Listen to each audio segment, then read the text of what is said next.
አንድ በጣም የሚገርም የነቢዩ ሰለላሁ ዐለይሂ ወሰለም ሐዲስ ልንገራችሁ። ይህ ሐዲስ ሸይጣን ወይም ኢብሊስ ታዛዦቹን በስሩ ያሉ ሸይጣኖቹን ማታ ላይ ሪፖርት እንደሚያቀርቡለት እና ከዛ ሪፖርት ውስጥ ደግሞ በጣም እሱን የሚያስደስተው በሁለት ጥንዶች መካከል፣ ጥንዶች ስል ሐራም ለሉ አይደለም፣ ሐላል በሆነ መንገድ የተጋቡ ባለትዳሮች መካከል ሽኩቻን የፈጠረው ሸይጣን በጣም እንደሚያበረታታውና አንተ ነህ በቃ ጎበዝ የኔ ኻዲም ብሎ እንደሚያሞግሰው የሚጠቁም ሐዲስ ነው። ሸይጣን በጣም በከባዱ ጊታር ከሚመታበትና በደንብ በቃ አሻሻም ገዳይ ከሚልባቸው ቦታዎች መካከል አንደኛውና በጣም ወሳኙ ትዳር ነው። አላህ ስብሓንሁ ወተዓላ ይህንንም ጉዳይ ደግሞ በተለያዩ የቁርአን አያዎች ላይ ያነሳልናል።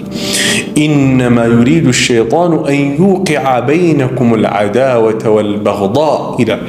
ሸይጣን እኮ በእናንተ መካከል ጥላቻንና እንዲሁም እጅግ መገፋፋትን፣ መጥፎ ነገርን ለማስፈን የሚጥር ነው ይለናል። ለምሳሌ በሱረቱ አልማኢዳ ላይ በትዳር ውስጥ ዝም ብላችሁ አስቡት። ባል ሊሆን ይችላል ወይም ሚስት ልትሆን ትችላለች። በጣም ቀላል የሆኑ አፈዊ የሆነ ድንገተኛ ቃላቶችን ይወረውራሉ። ምናልባት አስበውት ሊሆን ይችላል፣ ምናልባት አስበውት ላይሆን ይችላል። እንዲሁ ድንገት ብቻ ይወጣናል ሰዎች አይደል? ዘን ያቺን ቃል በቃ ከኋላዋ 1001 ነገር ምናምን ነገር እንድንተበትብ ሸይጣን ምን ያደርጋል?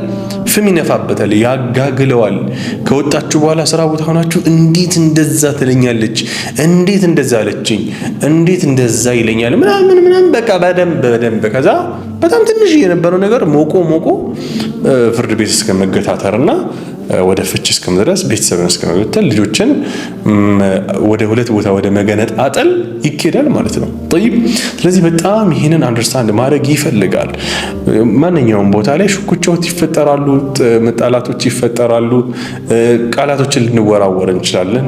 ነገር ግን እነዚያ ነገሮች ከልካቸው በላይ መንፋትና ከልካቸው በላይ መተብተብ ከኋላው ማን ሊሆን እንደሚችል በደንብ አንደርስታንድ ማድረግ ይፈልጋል። ኮንሺየስ መሆን፣ ንቁ መሆን ይፈልጋል። ያ ጀማዓተል ኸይር ሸይጣን ነው ማለት ነው።